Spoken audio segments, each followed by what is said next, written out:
My new Tesla Model Y will have more in common with my simple Roomba vacuum cleaner than it will with the computer I'm editing this video on, or even a powerful supercomputer like Tesla's Dojo. Why is this and why does it matter? Let's find out.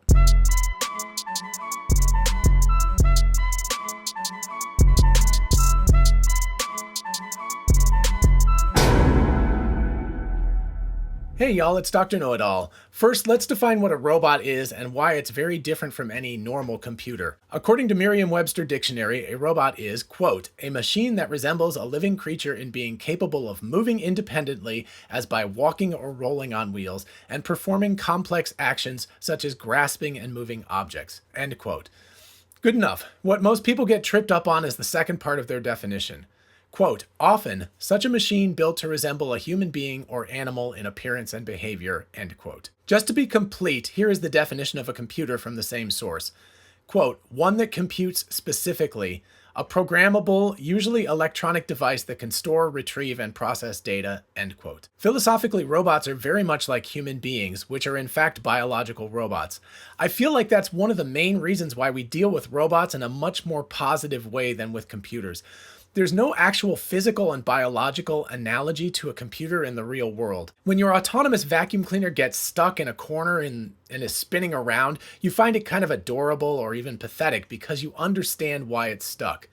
When your computer gets stuck in an infinite loop, that spinning beach ball or hourglass, on the other hand, you just get frustrated with it. While computers and robots do not have to have any actual connection, for example, robotic machines were created in the 19th century well before computers were available. In modern terms, computers are nearly always parts of the robot, their brains, so to speak. A Venn diagram shows this overlap fairly clearly. So looking at this, robots are a small subcategory of computer. However, robots do far more than computers in the area of physical interaction with their environment. Computers are pretty much limited to I/O, which is normally a keyboard, a mouse, a screen, etc. And some laptops like MacBooks and all the smartphones have IMUs inside them, so they can tell if they're being dropped or rotated and react accordingly. Robots, on the other hand, are built pretty much only to interact with their environment. A different Venn diagram here that shows the environmental interactivity shows that computers are a tiny subset of robots in this case. So we have two interrelated products, but they are aimed at very different tasks. Computers primarily compute. Robots primarily act upon and react to their environment. This is why a simple few $100 vacuum cleaner is more closely related to a $50,000+ car than is a $50,000 mainframe computer. In a moment, let's discuss why this matters. But first, if you enjoyed this video, definitely make sure you like it so other people can find it, and definitely make sure you subscribe for more of this. In fact, we're getting really close to 10,000 subscribers, and if we get there before the first of the next year, I have a giveaway for some lucky subscriber. Also, a big shout out to my patrons on Patreon. Thank you all so much. I think it's been a lot of fun. We've had good discussions on Patreon and especially on Discord, so check it out if you want to find out more about that. It's in the description. Also, a big thank you to Zenly Music, who did the intro and conclusion music for me. He's awesome. You should check him out as well. And of course, if you're in the market for a Tesla, if you click our referral link in the description, if you end up ordering a car, you get 1,000 free supercharger miles, and so do we, which is awesome. So we all pretty much know what computers can do. What do robots do, and why is this important? At a basic level, a robot can move through space and interact with objects. This might be simple, as in it can rotate an arm to do a task at a factory. It can also be extremely complex, like walking, see Boston Dynamics for example, or driving itself. Or a robot can in fact move through literal space. The Apollo-era rockets, you can see my video on that up here, were massive robotic ships that went to space and to the moon. And of course, SpaceX's rockets are more complex robots that can not only take off and get things to orbit, they can even land themselves. And again, I have a couple of videos on that right here. So a robot can interact with and change its environment, which is the main role of all robots. A computer is designed to compute something, a robot is designed to do something. Most often what a robot does is repetitive and thus dull or stressful or even dangerous for humans to do. Or it could be something that is in a way superhuman, like landing a booster from space, which is nearly impossible for a human to achieve. Thus, most robots are designed to replace humans at doing a specific task, like screwing a bolt in between two sheets of metal, or painting a part, or vacuuming the floor, or driving through traffic, or flying a spaceship. Doing, of course, requires some brain power or computing power. Simpler tasks can be done with very little brain power. More complex tasks require a growing level of compute brain power. This is both hardware and software based. For example, you could consider the airbag deployment system in all new cars to be a fairly simple robot.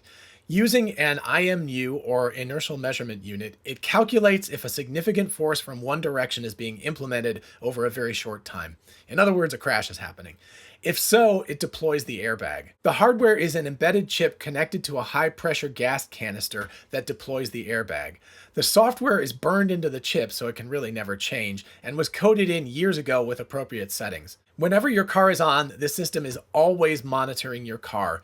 If you ever need it, it will deploy at superhuman speed, thankfully, or it wouldn't do a lot of good, and hopefully save your life. This robot doesn't look like or act like a human, but it is a robot nonetheless. It reacts to and acts upon its environment. Now let's think about something a bit more complex. A car and a robot vacuum are very much the same at heart.